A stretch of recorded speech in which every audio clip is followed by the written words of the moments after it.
pretty soon. I have reloaded. Not yet. Okay. I'll let you know. How do I have 2 likes already? You're live, it says.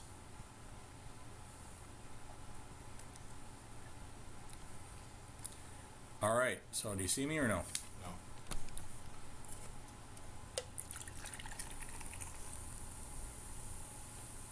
Still can't see it? No. I can just keep hitting reload. It said you were waiting. Let's see. Oh, there's 3 viewers. All right, guys, we're just getting set up here. And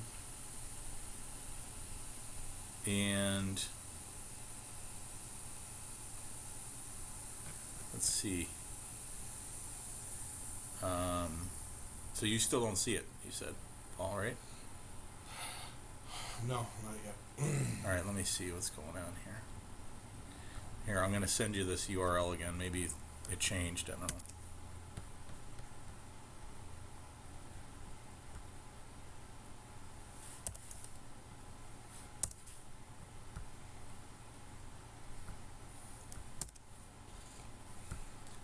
All right, I resent you the URL. I don't know if it's different. Okay.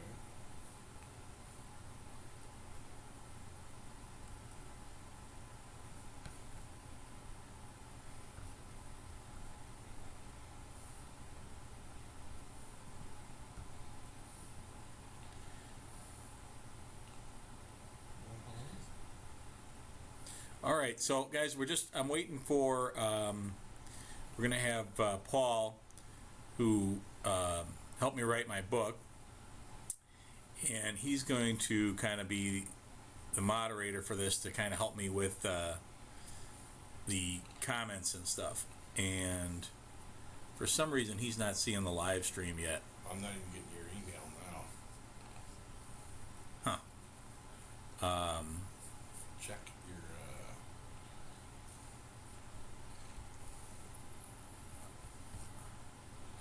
It's not coming tonight. All right, let me see what happened here.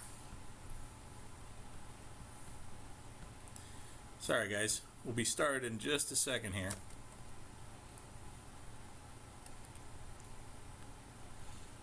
never got the last. Oh, I think I said, somehow I think I sent it to the wrong person. Send it to your priest. I don't know who I sent it to, yeah. I sent it to Gage, whoever that is.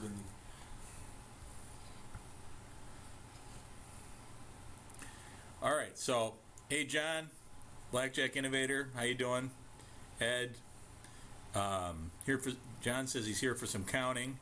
I know counting and basic strategy need deviation practice, though. Okay, well, I think that'll probably come up. Deviation practice, the best way to do it, first of all, I don't know if you're familiar with Don Schlesinger's Illustrious 18. So if not, you can Google that. You can find it pretty easily. Of course, it's published in his book, Blackjack Attack, which would be the best place to get it. But if you don't have that, are you on? Yeah, I'm on. All right. Paul's here. Awesome. So can you see the comments, Paul? Yep. All right. So I'm going to have Paul's going to handle the comments for me. So when he sees stuff, he's going to read it to me. If you guys have questions, he's going to let me know. But as far as the Illustrious 18 goes, the way I learned those, what worked for me is I just made flashcards. So just make flashcards of those and, put like, whatever hand versus whatever dealer up card. And then on the back, you put the index number for when you would deviate from basic strategy, and then you'll probably remember what the deviation part is. Probably don't have to put all that on the flashcard, but that's probably the easiest way to do that. All right, and Let it rip. I'm just gonna talk to you guys while I'm practicing, because that's basically the way that's my cover. Okay, I try to be able to talk, carry on a conversation. All right, so we're talking about indexes. This just happened to come up. So we got 16 now against the dealer 10, okay? Now, normally basic strategy says hit 16 against a 10, okay? If the count is even or slightly negative, you would stand on this, okay? So we're right exactly at even, which is pretty much makes it a 50-50 toss-up. So I lean towards just standing on this, and the main reason why is for cover, because most of the time when the count is high, when I got a lot of money out there, I'm definitely going to be standing on 16 against the 10.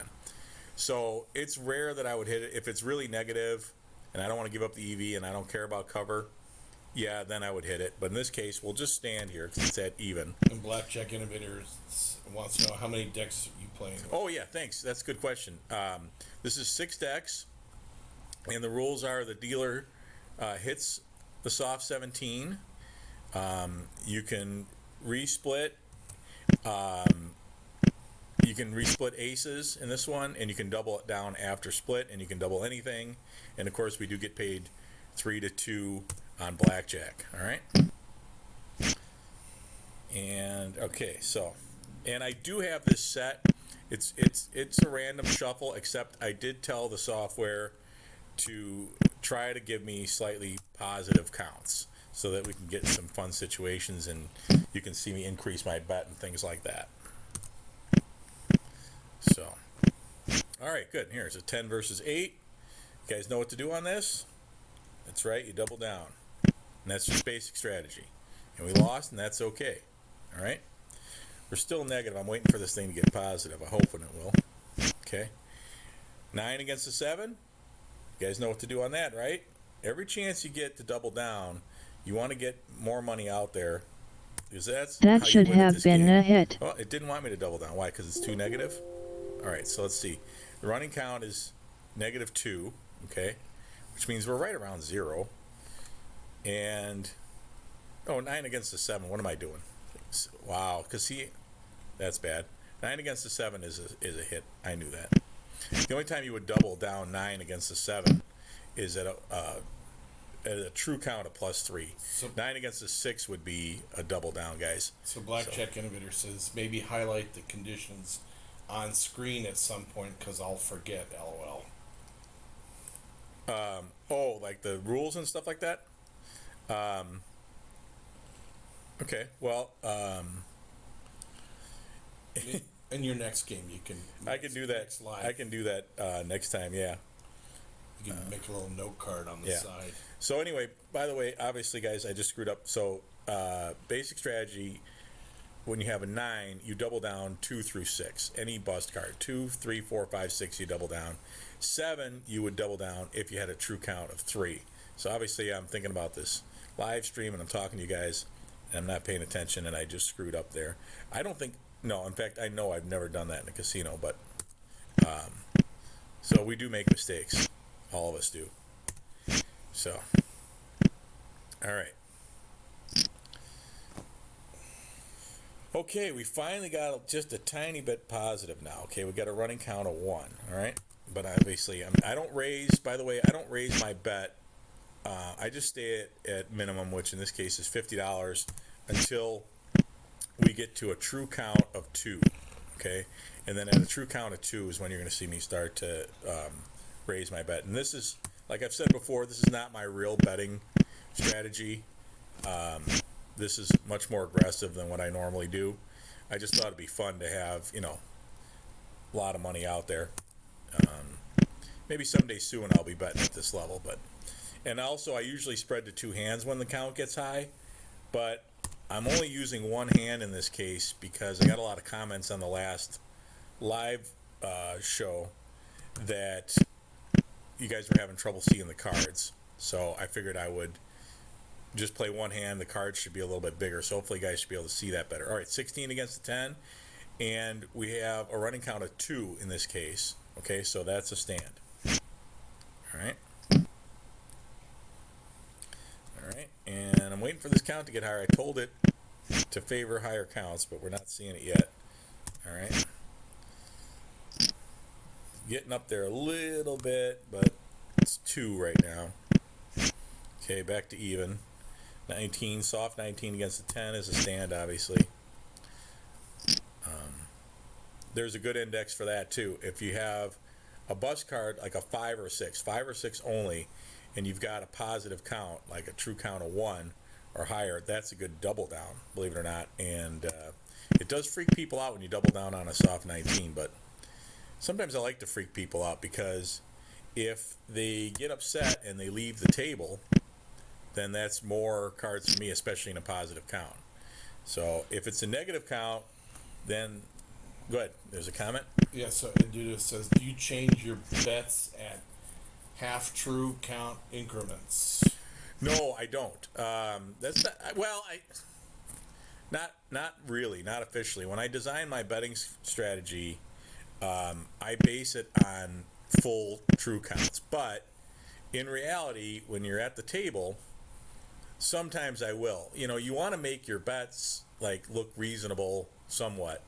I don't use a lot of heavy cover, but let's say my last bet was $100, and now the true count is 3.5, and at 4, I would bet 400. Just round up the 3.5 to 4. If I lost the bet, I might bet 350, which would be the 3.5. In that case, just because it's convenient, and it. And that way, my bets are kind of all over the place too. They don't see a definite pattern. I'm not always betting exactly this at exactly that count.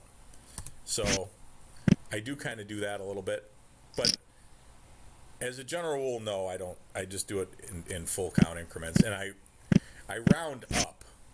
So if the true count is 3.5, I would round that up to 4. Some people just keep it at 3. If it's less than 3.5, and I don't do the math perfectly. I don't know if it's 3.2 or whatever. But if it's more than 3, but it's not quite 3.5, then I'll just stay at whatever I bet for 3. All right. What other questions you got? Anything else? Yeah. Who cuts your hair? No, just well, only Paul knows this because he can see me. Nobody cuts my hair, apparently. Not, at least not for a long time.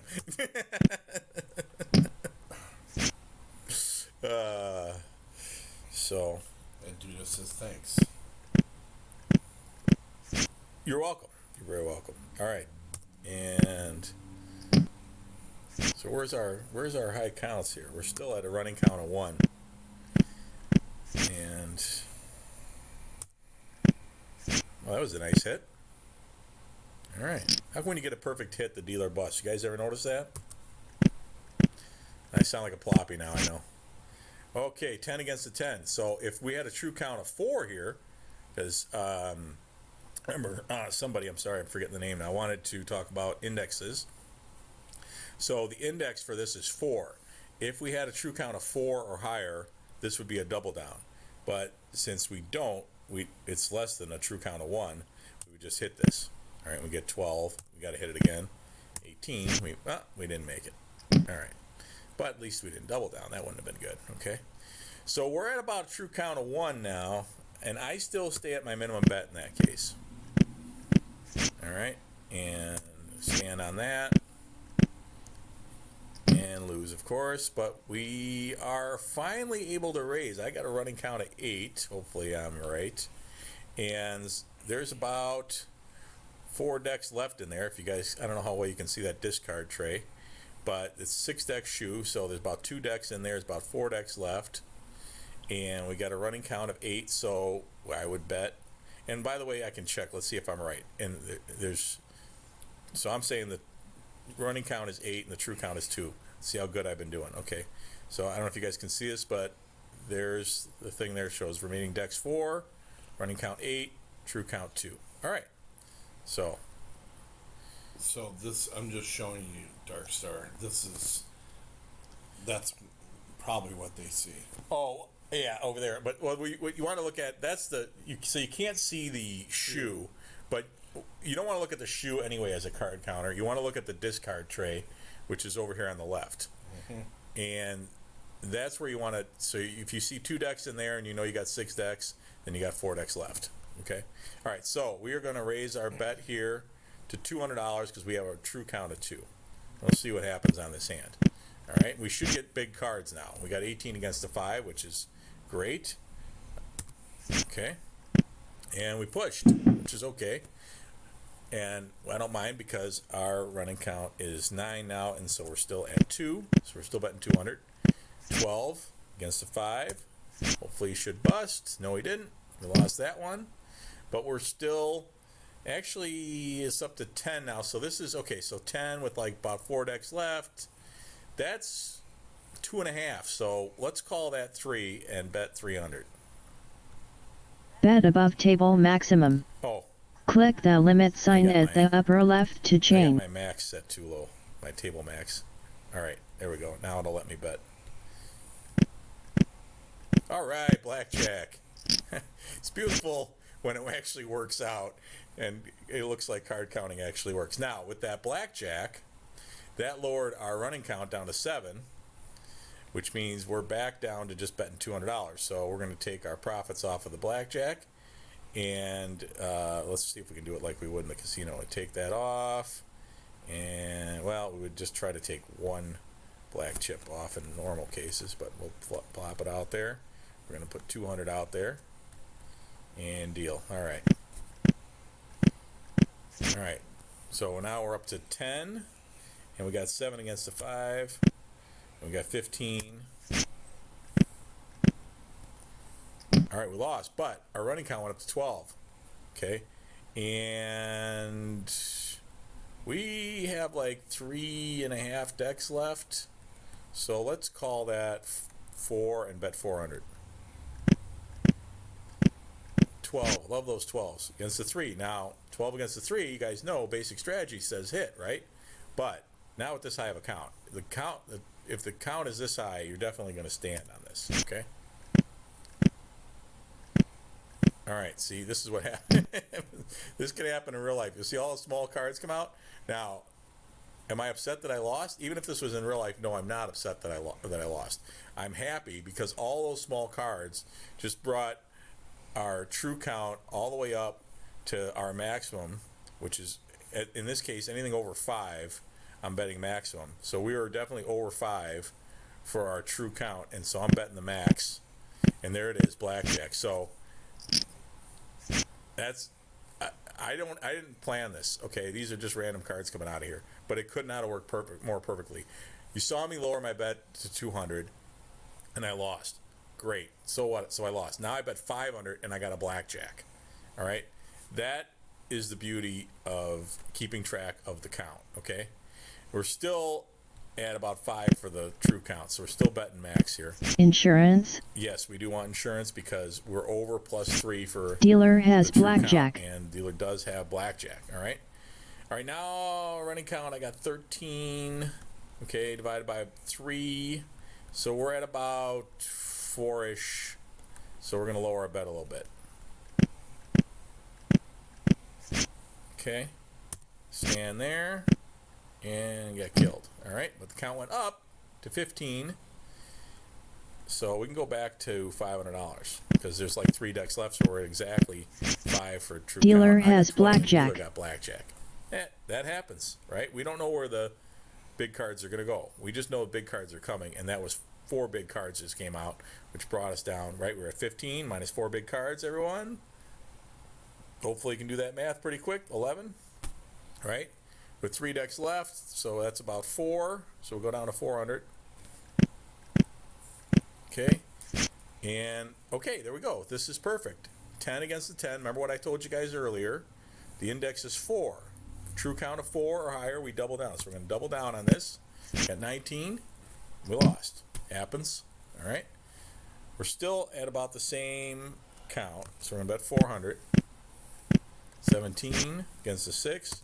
Come on, bust the 6. There it is. All right. And the count stayed exactly the same because we had 1 big card and 1 little card there. All right. Same thing. We're still holding at 11. Stand there. Okay. Count went up to 12. So the only thing I look at is just the count is the only thing I'm not paying attention too much to what my hand is. I just know whether it's more or less than 17. So we got the 14 now, and this is a beautiful double down. Not so beautiful after all. You got a few, just so you know, you got a few questions. Oh, I'm sorry. Go ahead. Yeah. If I'm rambling on, just interrupt me. Yeah, so Ed Duda says, what is the top bet to session bankroll ratio? For example, I use a 50 top bets for my session bankroll. What is your option? Okay, so in this particular case, and this is a make-believe scenario, because this is I don't want to give up my real bankroll or my real betting strategy, but in this particular case, my maximum bet is $500, and that's at a true count of 5. Okay, at a true count of 5, your edge is about, I'd have to look it up exactly, but it's about 3.5%. So if you were doing Kelly betting, then you would say, well, that would be you would bet 3.5% of your total bankroll. Except that in blackjack, most people would bet half Kelly because you got to count for splits and double downs. So you would bet about 1.8% roughly of your bankroll. So let's say you had a $10,000 bankroll, 1.8% would be about $180, right? Yeah. So in that case, if you had a $10,000 bankroll and you had a true count of 5, and I'm guessing on the advantage and all the rest that you can look it up, but you'd want to be betting around $180. You might want to round that down to $150. That's if you're betting half Kelly. I don't bet that aggressively, but so it sort of depends on your risk tolerance and all that kind of thing. Hopefully that answers the question. And Blackjack Invader says, may I suggest great cover and get your opinion? If your minimum bet is 100 and the table minimum is 25, I prefer to vary my minimum bets between 25 and 100 until I'm in the advantage. If you're okay, so They're two different comments. Right? okay, so if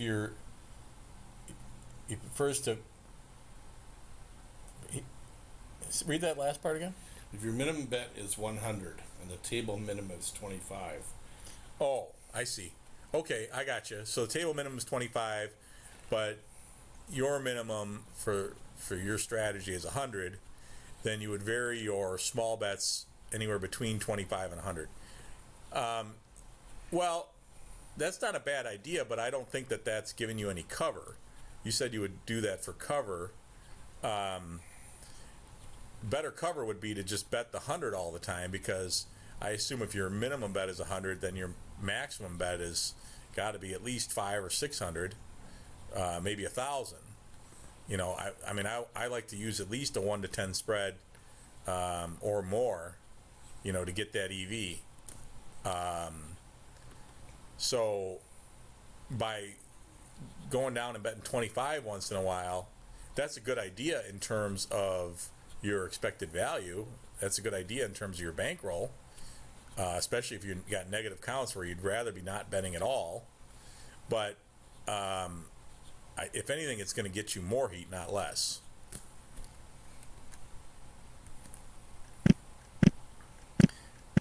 Insurance. All right, yes, we do want insurance. And we're actually hoping he has blackjack. Dealer has which he does. blackjack. All right, so that's good. That's twice we took the insurance, and the dealer had blackjack. All right, and our turn for the blackjack. All right, and we got paid because he did not have it. All right, and we got a nice big count here. Hopefully we can run this whole thing at our max bet of 500 all the way through. We'll see what happens. And I started with 25,000 if anybody's keeping track.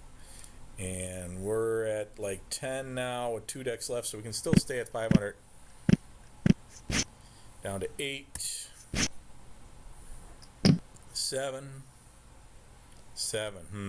With 2 decks, I guess I got to drop my bet a little bit. Down to 400. And good thing I dropped it. And the count went down a little bit. Still 7. Now it went down. Now it went down again. Now it went down again, and we lost. So this is sort of good cover because we're losing now. So of course it makes sense we would lower our bet, right? So we'll go down to 300. That's just a hit. That's another hit. All right, 17. All right, but the count went up a little bit. So now, so here's another thing. What do you do here, right? I bet 300. The count is 8, and there's like less than 2 decks left. So really, I'd want to put 400 out there, but I just pushed, and we were losing. So for cover, I would say, you know what? I don't need the extra $100. I would just leave the 300 out there, and if I hit this little button on my practice thing, that means I want to make a cover play, and it'll just, the computer knows that the smart thing to do is to avoid heat is to just leave the 300 out there. 15 against 8. It's not high enough to stand on this. If it's super, super high, there is an index where you would stand, but not in this case. And of course we bust, but we would have lost anyway. The dealer would have had 20. So, all right. So now we can go up to our $400 bet and see what happens here. 9s against the 3. Oh, good. This might be fun. Get to split these. All right. 16. Stand on that. 12. Oh, boy. Like to hit that because basic strategy says hit, but the count is too high. We're probably going to get a 10. We're going to stand. And there's the 10, but that did not help us. All right. Now we're back to our maximum bet because we got a monster count now. So let's see what happens. Wow. There we go. This is very realistic. I've seen this many times. Probably going to get killed here. 14. Okay. So all you can do is just keep hammering away. Now, there is no index for this. Okay. Now, if we could surrender, we would surrender. But in this case, we're not tracking 7s. Okay. I'm very unlikely to get a small card like a 6 or a 5, but I could get a 7. So I have to hit this. Now 15, okay, the only thing that any card other than a 6, you know, a 7 or higher, I'm going to bust. All right. And so at this high of a count, the index tells you to definitely, matter of fact, the index is only 15 against the 10. The index is only 4. So we definitely have to stand on this one. And there you go. That's why I had to hit the 14. I was hoping for that 7. All right. Instead, I got the ace. All right. So we'll see what happens here. Blackjack. That helps us. Okay. And that dropped the count by 2. So we're at like 5, and we got 1 deck left. So stay at our 500. Another blackjack. 2 in a row. All right. Now we got to drop our bet though, because with that blackjack, we're eating up the good cards. All right. Hopefully, the dealer busts a 6. Nope. Okay. And we're still at 4 and like 1 deck left. And okay, 19.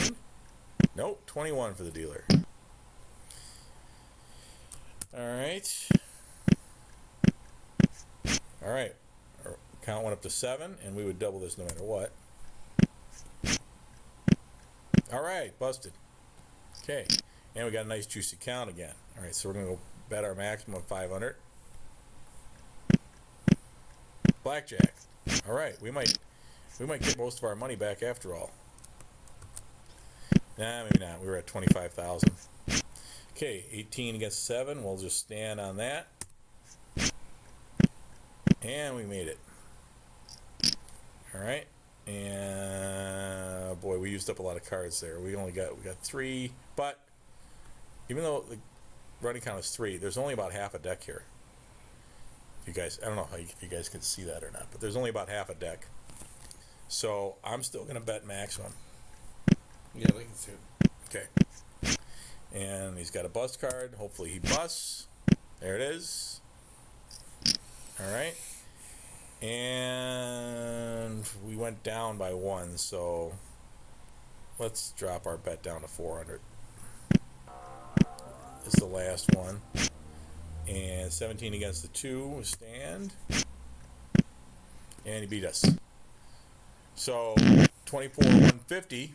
Okay, we lost $850. Good. So I think you answered this the last session, but Blackjack Innovator says, how do you feel about adding an ace side count to high-low or any other side count? Well, I like the ace side count. I used to do an ace side count. What I used to do is I used to use high opt 1 with an ace side count. I don't like using high low with an ace side count. I know that's what Ken Houston did. But the reason I don't like, well, I mean, he did that for a while, and then he developed his own count eventually, which was this like 3-level count, which is like insane. It's almost impossible to do, which is why he eventually, anyway, I'm way off topic here. So high opt 1 does not count aces. High opt 1 just tracks 3, 4, 5, 6, and then versus the tens. And then I would add an ace side count to that. The reason I don't like to do an ace side count with high-low is because you're already counting the aces with high-low. So, I mean, I don't know. I guess the math still works, but it just seems strange to me. I like the ace side count for a couple reasons. It's good to know how many aces are left, especially if you're playing double deck or single deck. Then on double deck, I would use the high opt 1 with the ace side count, because it's real helpful to know.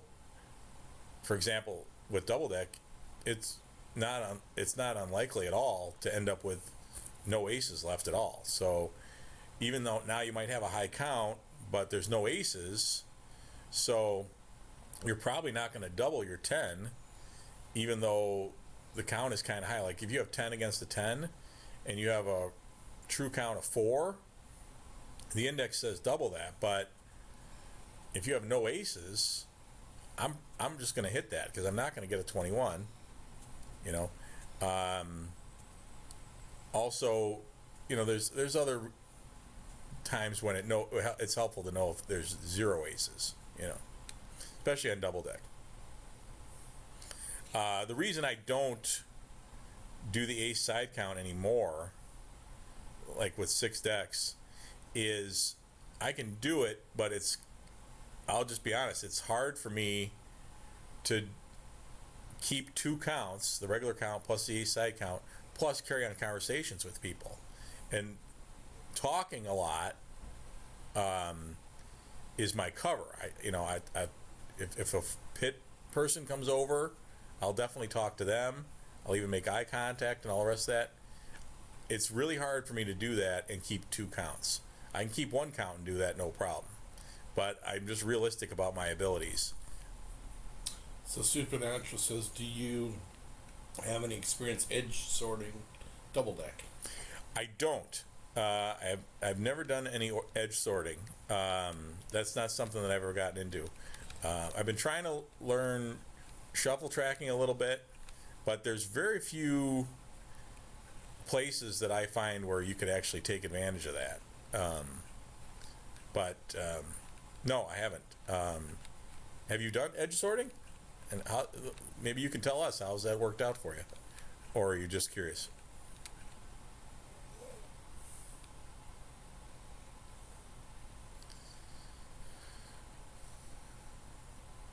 All right. Anybody else have any more questions? Just a comment from Gary Sharps says, oh no, I would not like playing with a small edge because of the big losses that can and will happen. Okay. Well, I mean, I do have a small edge. Card counting gives you less than a 2% edge for the most part. But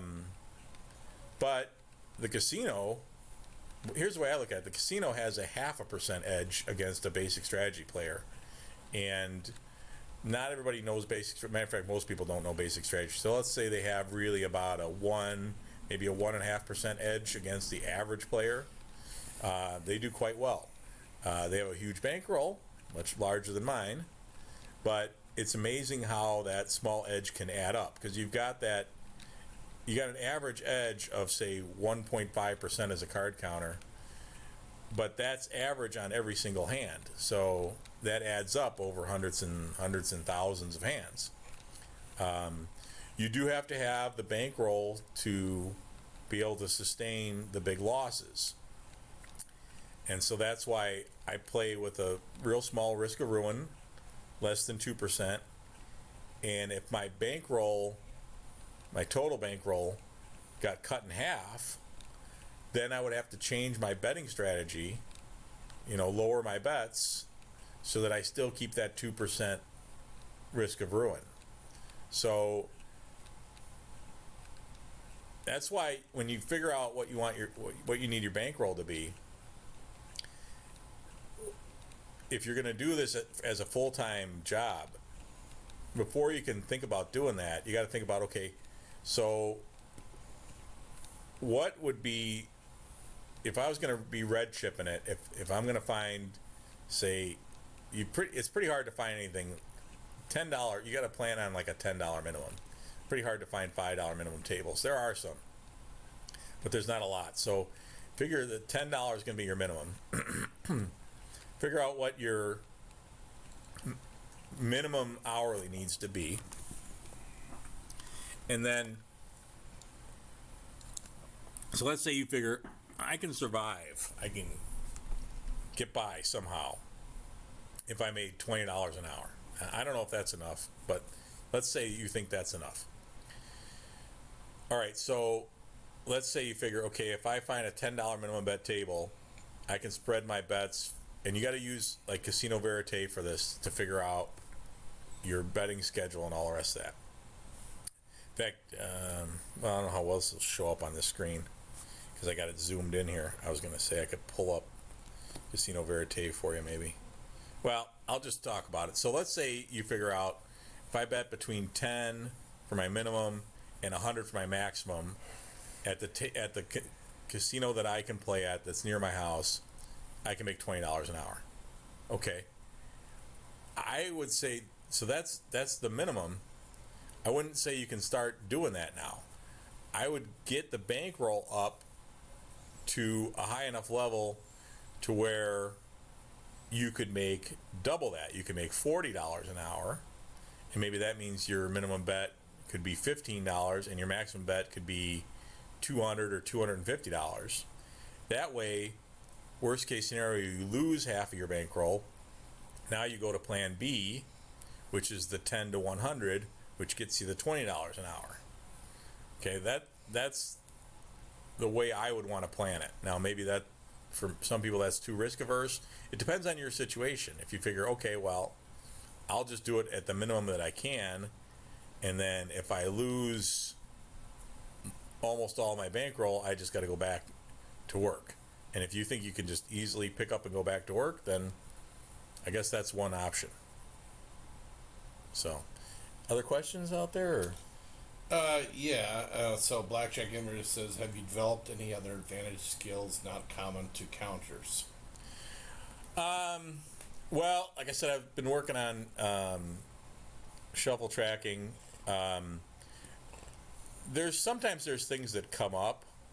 I might be playing at a particular casino that doesn't cover up the back card on a shoe game, and so you can, if that card is advantageous to you, you could cut it to where you want it. So in kind of, I've experimented with stuff like that. I have taken advantage of side bets in some cases. There's certain side bets that you can count, and sometimes it's a different count. It's a totally different count. It's not high-low is not going to work, or it's a specific count for that side bet, and then you want to just flat bet the regular bet and take advantage of the side bet when you can. There's one game I play at. I'm not going to tell you specifically exactly where it is or what it is, but it works pretty well with high-low to where you can take advantage of the side bet and you can still count, so you can actually make money on both. It's pretty obvious what I'm doing, but they haven't kicked me out yet. And I've taken advantage of side bets in Baccarat too. the dragon and the panda bet can be beat. You can find out about that on Wizard of Odds. I've done some of that, but I wouldn't say that that's uncommon. I haven't developed anything on my own, I wouldn't say. So I'll let you read this comment from Supernatural. All right. Supernatural says, I'm learning so long as it's double deck dealt from a shoe and there is no 180-degree turn during the shuffle, it is possible with over 10% edge. It's worth looking for. Okay, yeah, so that's with the edge sorting. Yeah. Yeah, you can get a huge edge if you find a shuffle like that.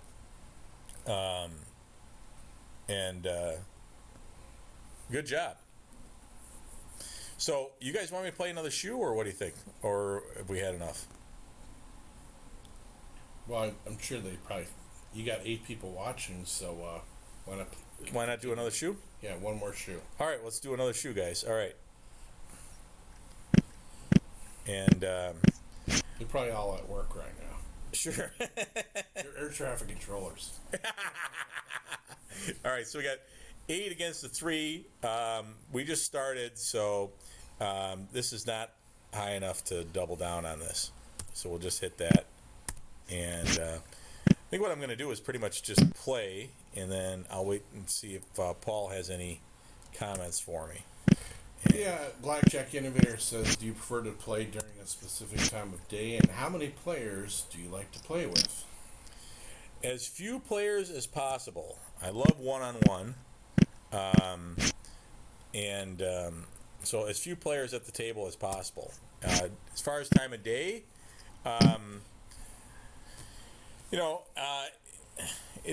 I like one-on-one, so I like it when it's slow. So a lot of times I like playing, in the middle of the afternoon during the week, as opposed to the weekends.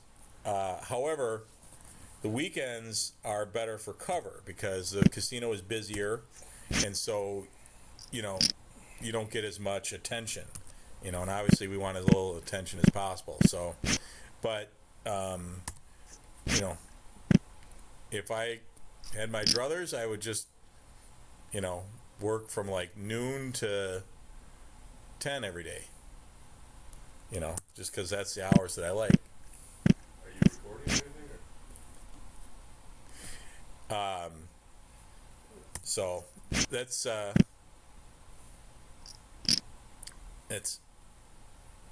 it. So I've heard him tell enough stories that when it's dead in the casino, the pit boss comes over and hangs out at the table and watches his game. Whereas when it's busy on the weekends, they're way too busy, and it's a lot easier to avoid heat when it's packed. But then you can't get a chair at the table half the time in the smaller casinos. Right. Yeah, that could be a problem. Especially if you're not, because I like to play it. I like to be able to. I'll spread my bets, huge. I'd love to sit down at a $25 or even a $15 table, and and bet at minimum until the count gets good, and then just jack the bet right up. I don't really care. If they're going to kick you out, they're going to kick you out no matter what. So I don't really care if I don't worry about cover too much. I don't mind betting $25 and then going up to $300-400 just in one hand, just like that. I mean, Gary Sharp asks, what starting bankroll would you recommend? Well, that's one of those where it depends, right? Depends on how much risk tolerance that you have. It depends on if this is going to be a full-time career for you or if this is just a part-time thing. There's a lot of variables to go into that. Depends on the game that you're going to be playing. But as a general rule, I can't see getting into this seriously with less than $10,000. Maybe you could with $5,000 or $6,000 or $7,000 if it was part-time, and you don't mind making like $8 an hour or less, then maybe you could do this with less than $10,000. But I would say that 10,000 is probably the absolute minimum, and even then, you have to realize that your risk is going to be pretty high, and you're not going to be making that much. So you'd probably want to have another source of income at that point.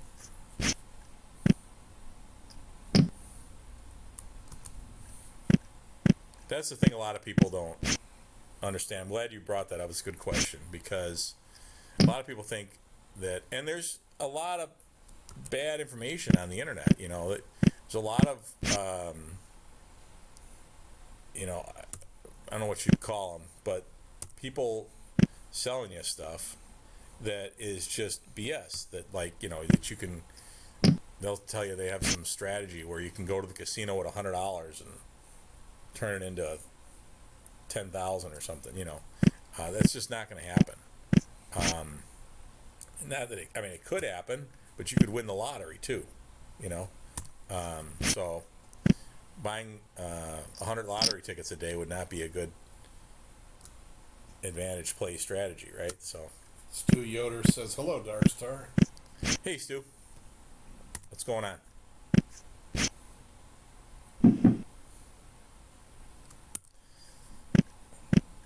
What else? What other questions do you guys have?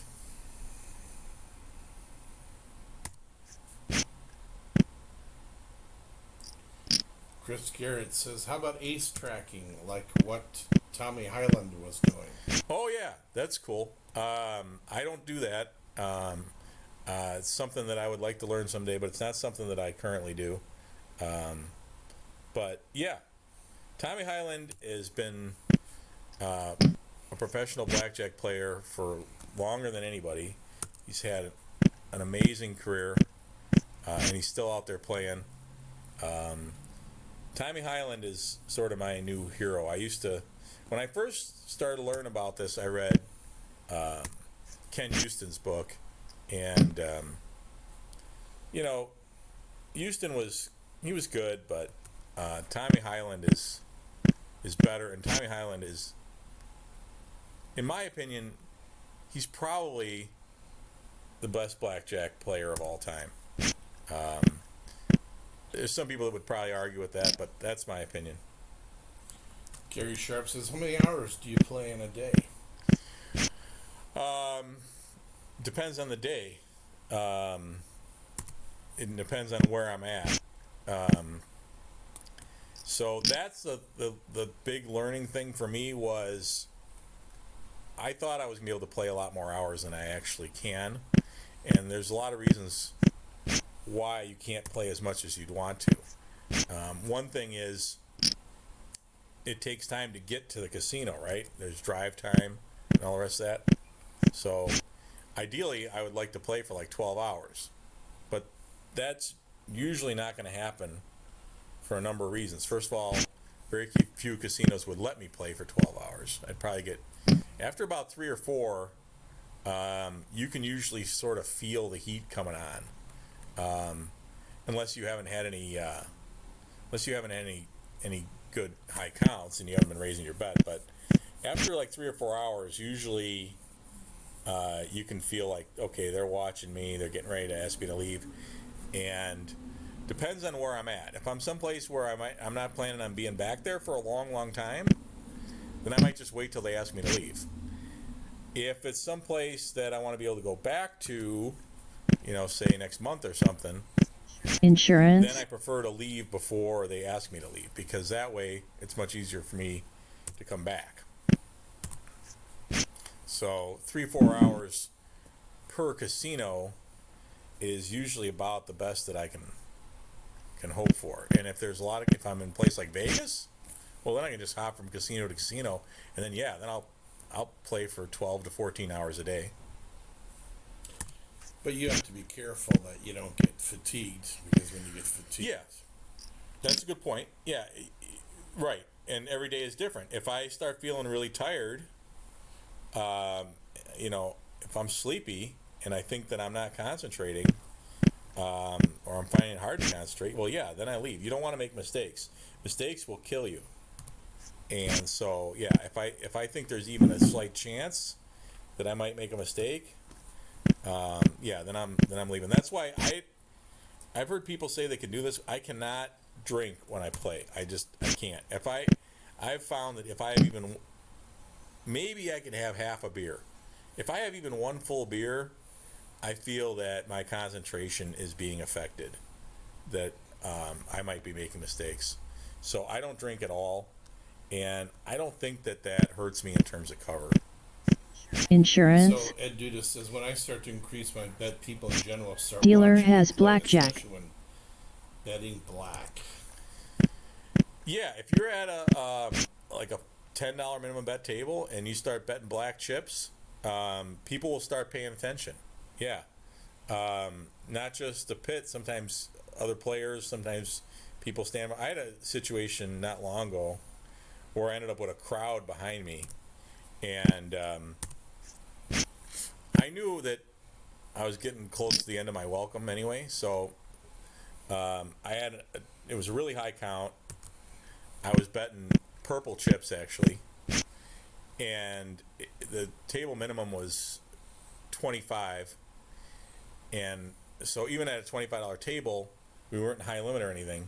Betting purple chips, you will get a crowd, and so I had a crowd behind me, and I had a pair of 10s against the dealer 6 on one hand, and then the other hand was like 19, I think. So of course I split the 10s, and I ended up splitting them 4 ways, and the count was so high that I even considered doubling down on a 21 that I had. I had a soft 21. I had 10 and an ace, which at that point it's not blackjack, obviously, because it's not the first 2 cards after the split.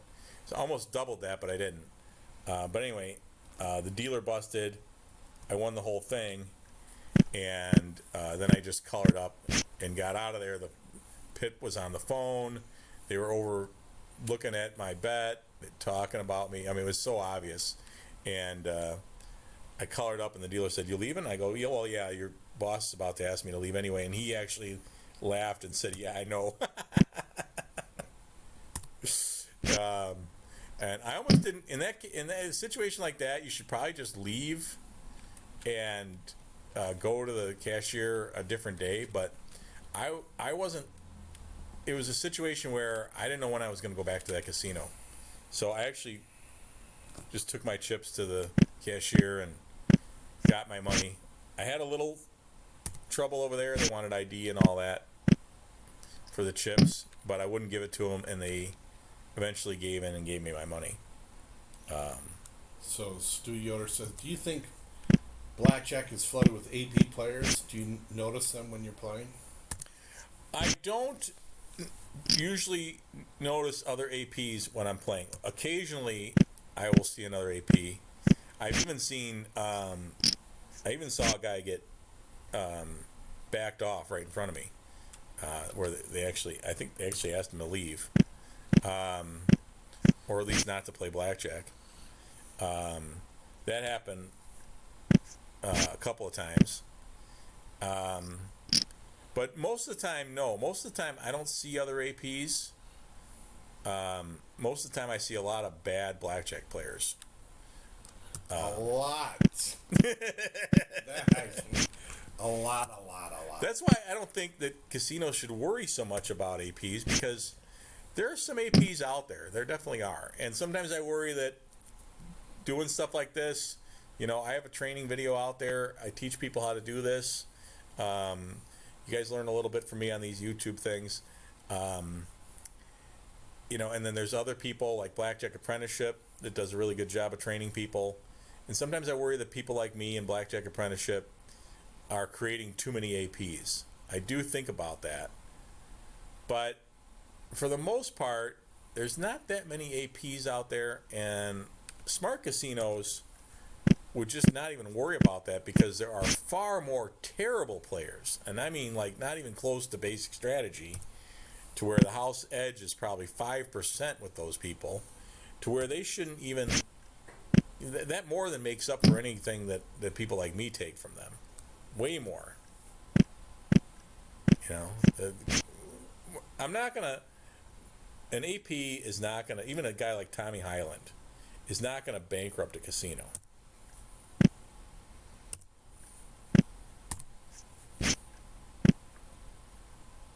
So Gary Sharp says, do you believe you have to have some luck even when the count is in your favor? No, you don't need luck. You need luck in the short run, but and you know, but you don't need luck because the math will win out in the end. So in other words, you might have a bad streak. The count might be super high. I've had it. Count is sky high, like it is in this practice run right now. Okay, we have a true count that is well over 10 right now. Let's see what happens. Count's over 10. I might lose this hand. Well, it's pretty unlikely now, but it could happen. All right, but even if you do, I've had super high counts like this one here, where we're over 10, and just lose hand after hand after hand after hand. That should have been a I split. never split against the 3. I've split against the 4 10s I'm talking about, but it wants me to split here because at 8 is the index. I didn't even know that. Okay, I knew the index for 4 was 6, and 5 is 5, and 6 is 4. So 4, 5, 6. I knew those, where you split ace, where you split 10s. At 8, you can split against the 3. Apparently, I didn't know that. I don't know if I would do that or not in real life. Probably not. Might have worked out for me because the next card was an ace. And it would have been fun, especially for this practice thing. But anyway, what was I saying? I was talking about. Well, and who's the guy who developed this? Ed, what's his name? Oh, this is Casino Verite was Wattenberg. Norm. Norm Wattenberg. Who's the guru you're always quoting? Well, my favorite, besides Simon Highland, the other guy is Don Schlesinger. Yeah, Don, he's the one that says you have to bet like a machine. Right. You have to be a machine. Yeah, you just play like a machine. So I've had situations where I've lost like 4 or 5 maximum bets in a row, and maybe there was even a split and a double down in there. But the count is still high, so you still have to keep betting. And sometimes it turns around, and sometimes it doesn't. Sometimes you just keep losing. And I've had that happen more than once. But if you just stick with it and bet strictly according to the count, in the long run, you'll win. And that's why you need a big bankroll to withstand those bad times. You don't need luck. Supernatural says, and I feel sorry. I've only counted twice in casinos, backed off both times. Wow. Well, okay. Well, I would say you should take that as a compliment, right? If they're backing you off, then that means they think you're good. Okay, so that means you were probably Ian Henry's Supernatural's counting out loud. right. Yeah, maybe check to make sure your lips are not moving, as I've seen that people count, and they're not necessarily out loud, but their lips are moving. I talk a lot. That's my cover, and so occasionally I'll blurt out the count, and it won't even make any sense with the conversation. Like, they'll ask me a question or something like that, and I'll say 12, and they're like, what? And they weren't even asking me a question where a number would be the right response. And so I have to go, I have to come up with something. But anyway, I'm paused here because I have a pair of 10s, Jack Queen against the 4, and we are high enough here to split this. So we're going to split these, and there we go, another 10. I was hoping for this. This is just like what happened when I was telling you when I was splitting with that crowd, and the 10s just kept coming out. I just kept getting more and more and more 10s, and the person next to me, of course, had an 11 that they were going to double down, so they were not happy with me taking all these 10s. But this is exactly what happened. Another 10. And yeah, and then of course they only let you split 4 times, so I got to stand on that. And this is pretty much what happened. You see all these 10s coming out? Because we had a super high count. Okay? There's not much left besides 10s, and that's why you split. Okay? And what happened here? 20. No, 21. Dealer got 21. I lost the whole thing. Well, there you go. See? That can happen, right? Now, the only way you could look at that, if this happened in real life, is that was a good thing. Well, I mean, it wasn't a good thing. I would have much rather won. But the good thing about it is that now I look like an idiot, right? Because I split 10s 4 times against a 4, and the dealer ended up with 21. Everyone at the table is so pissed off at me now, you cannot believe it, right? And I've never had anybody like threaten to hurt me. So what's probably going to happen is they're just going to leave the table, right? So they all leave the table, which is great because we have a count now of 13, guys. 13, all right? Even with all those 10s, because that's how high it was, all right? And so all the big cards are all for me now, okay? And Gary says, do you believe casinos will eventually use continuous shuffle machines on all blackjack games in the future? No, I don't. I don't think that they will. Insurance. Even the ploppies, as I call them, even the Dealer has civilians, would be a blackjack. better term. They don't like the continuous shuffle machine. They don't like it because it's like it's not blackjack anymore.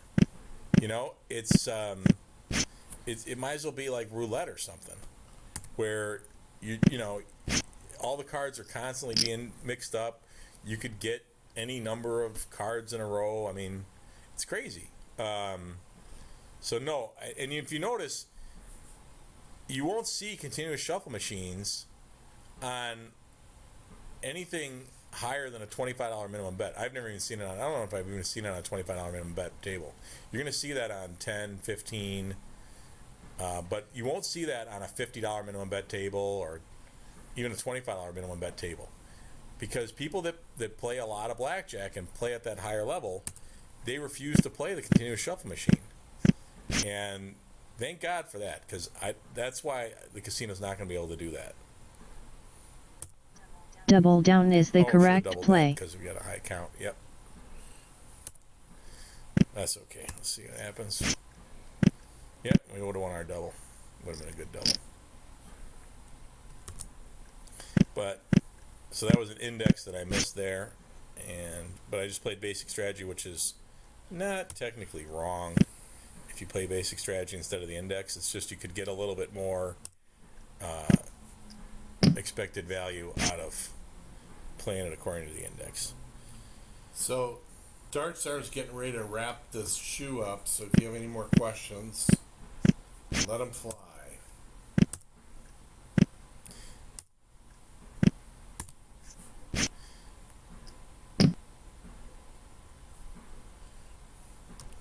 Alright, we're almost done. Last hand. Oh! Well, I knew that would happen. Alright, well that was like an hour. We played 2 shoes. Which is good. Yeah. You should be doing these about an hour, I'm thinking. Yeah. So is that it? Any other questions we missed? That's about all right. it. That's a good time to sign off. All right, guys. Thank you very much. Appreciate all the questions, comments. Thanks everyone for jumping in. Really appreciate it. This was a lot of fun. And we'll do it again sometime soon, I think. Maybe I'll try something a little different. Maybe sitting at a regular table. What do you guys think? Instead of the software, should I play with real cards? Put it in the comments and let me know. And as always, may the count be with you. Oh, hey guys, I'm sorry, because I didn't mention this the whole time. Please remember, if you want to subscribe, to not only subscribe, but also click the bell so you get notifications. That way, you guys will know when we're going to do another one of these live events. You'll get the notification. Also, if you liked it, it'd be great if you would hit the like button there. And as always, I welcome any comments or questions. You guys can also email me, DarkStarBlackjack21@gmail.com. All right? Have a great day, everyone. May the count be with you.